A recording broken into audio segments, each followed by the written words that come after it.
जय हिंद साथियों। इस वक्त हम वाराणसी में मौजूद हैं और हमारे साथ में महाराष्ट्र में कई मर्तबा मंत्री रह चुके कांग्रेस पार्टी के वरिष्ठ नेता आरिफ नसीम खान साहब बैठे हैं। तो आज जिस तरीके के देश के हालात हैं उस पे हम कुछ चर्चा करेंगे। आरिफ साहब, सबसे पहले मेरा सवाल ये है कि जिस तरीके से देश के अंदर धर्म की एक राजनीति चल रही है, होना तो ये चाहिए कि विकास के मुद्दों पे राजनीति होती कि जिससे आम जनमानस का और देश उन्नत भला भी होता और उन्नति की तरफ जाता। लेकिन उसको छोड़कर देश में जिस तरीके के आज माहौल बनाए जा रहे हैं और लोकसभा का इलेक्शन भी नज़दीक है और कई राज्यों में चुनाव भी हुए हैं, तो उस पर आप क्या कहेंगे?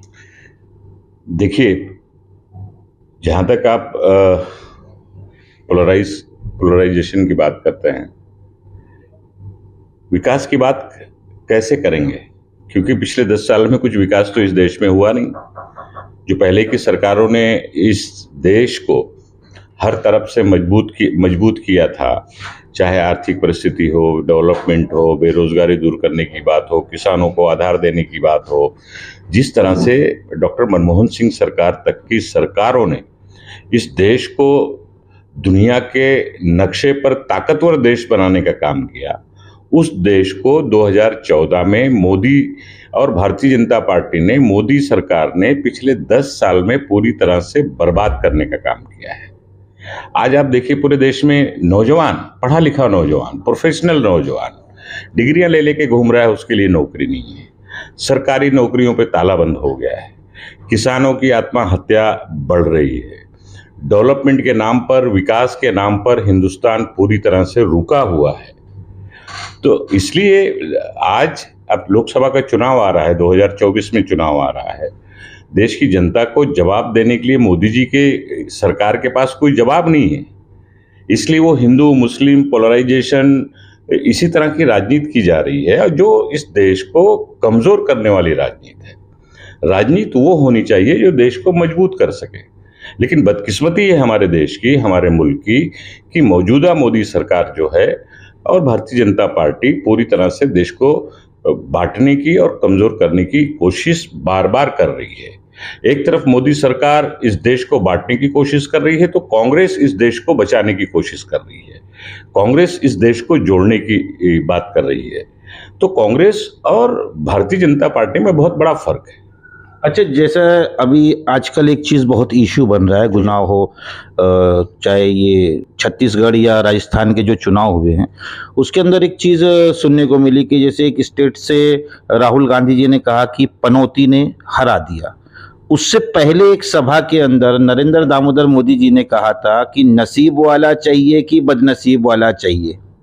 तो उसके बारे में आप क्या कहेंगे? देखो, ये तो दोनों बात ही देश के हमारे प्रधानमंत्री ने ही की है, नसीब वाला और बेनसीब वाला। इससे आप क्या कहना चाहते हैं? और पनौती और ये सारी चीजों का शब्दों को तोड़ मरोड़ कर देश के सामने गांधी नेहरू परिवार की इमेज को धूमिल करने के लिए हमेशा से गोदी मीडिया जो इस देश की है वो कोशिश करती रही है, और उसी का ये हिस्सा है। आप देख रहे हैं कि आज मीडिया क्या अपनी जिम्मेदारी इस देश में निभा रही है। मीडिया मोदी सरकार की खामियों के खिलाफ क्या बात करने में सक्षम है? तो कहीं ना कहीं आज इस देश के लोकतंत्र को, देश के संविधान को और देश की एकता और अखंडता को, कौमी एकजुटती को कहीं ना कहीं कमजोर करने की साजिश हो रही है, और पूरी तरह से इसको कमजोर किया जा रहा है, और उसमें सबसे बड़ा रोल है इस देश की गोदी मीडिया का। अच्छा सर, एक सवाल और भी है कि जिस तरीके से अभी ये सुनने में आ रहा है कि योगी आदित्यनाथ जो उत्तर प्रदेश के सीएम, ये कहते हैं कि हर स्कूल में रामायण पढ़ाई जाए। तो हर जाति के लोग अगर हर धर्म की किताब पढ़ाने की बात करेंगे, होना तो ये चाहिए कि स्कूल के अंदर जैसे हर एक चीज़ की क्लास होती है, तो बच्चों को सबसे मेन जो चीज़ है हमारे देश की वो है संविधान, जो डॉक्टर अंबेडकर साहब ने लिखा है। तो वो संविधान की किताब पढ़ाना चाहिए कि धार्मिक किताब पढ़ाना चाहिए? देखिए, मैं यही कह रहा हूं कि भारतीय जनता पार्टी की चाहे केंद्र की सरकार हो या राज्य की सरकार हो, ये दोनों सरकारें पूरी तरह से विफल रही हैं, पूरी तरह से फेल रही हैं। तो जब इस देश में कहीं चुनाव आता है तो इस तरह की बातें शुरू हो जाती हैं। कभी हिंदुस्तान पाकिस्तान की बात पे बहस करवाई जाती है, कभी हिंदू और मुसलमान के नाम पर बहस करवाई जाती है, कभी कब्रिस्तान और शमशान के नाम पर बहस करवाई जाती है। देश के संविधान पे चर्चा नहीं होती है। देश की एकता और अखंडता और भाईचारगी कैसे मजबूत हो उस पर बहस नहीं होती है। देश तरक्की की राह पर आगे कैसे जाए उस पर बहस नहीं होती है। देश की एग्जैक्टी और देश की डेमोक्रेसी जिसे हम कहते हैं, लोकतंत्र जिसे हम कहते हैं, वो कैसे मजबूत हो उस पर बहस नहीं होती है।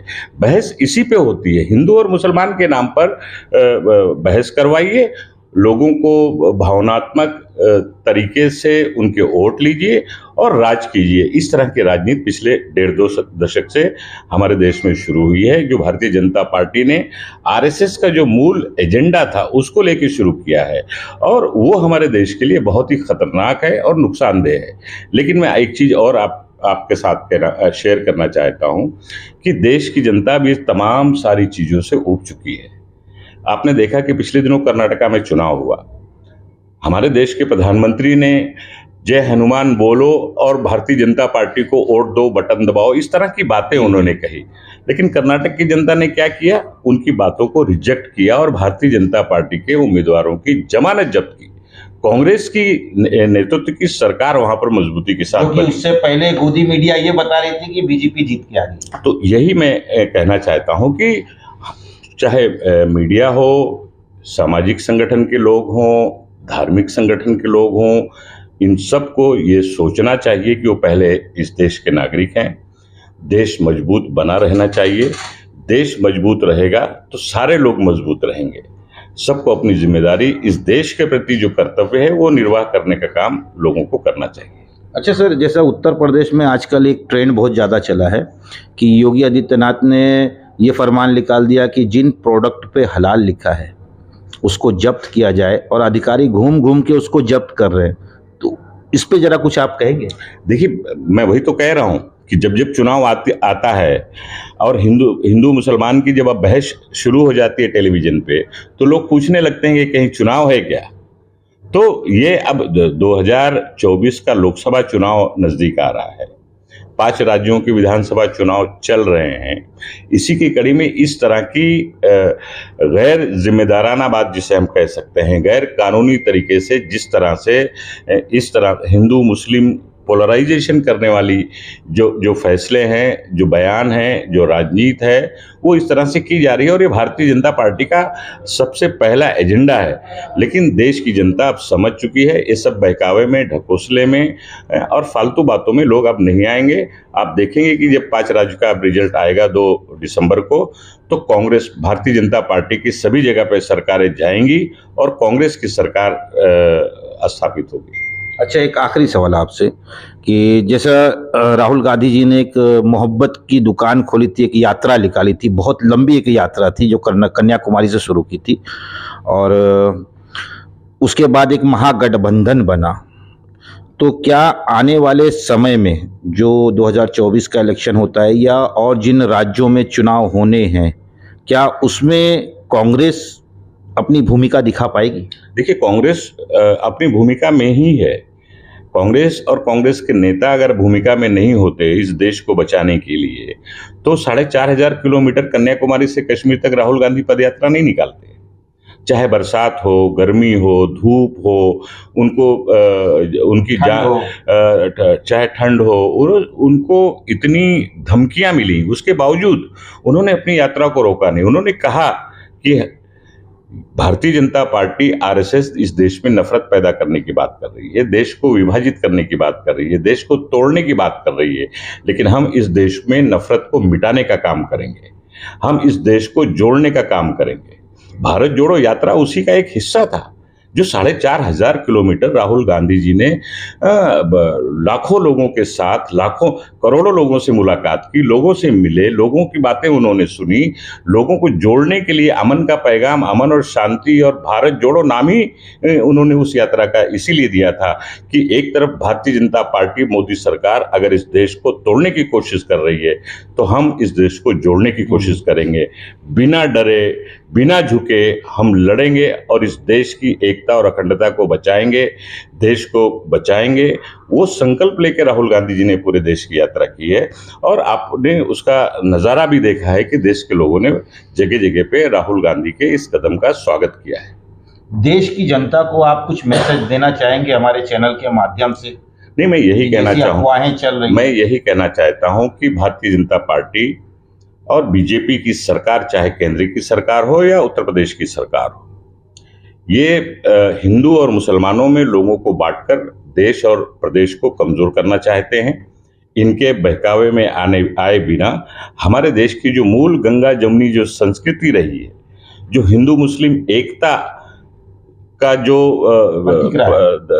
धागा रहा है मजबूत, जो इस देश का मजबूत ताना बाना रहा है हिंदू मुस्लिम एकता का, उसको मजबूत करने का काम करें और ऐसी ताकतों को कमजोर करें राजनीतिक तौर पर जो इस देश को कमजोर लगातार कर रहे हैं। मैं लोगों से यही अपील करना चाहता हूँ। आपका समय देने के लिए बहुत बहुत धन्यवाद।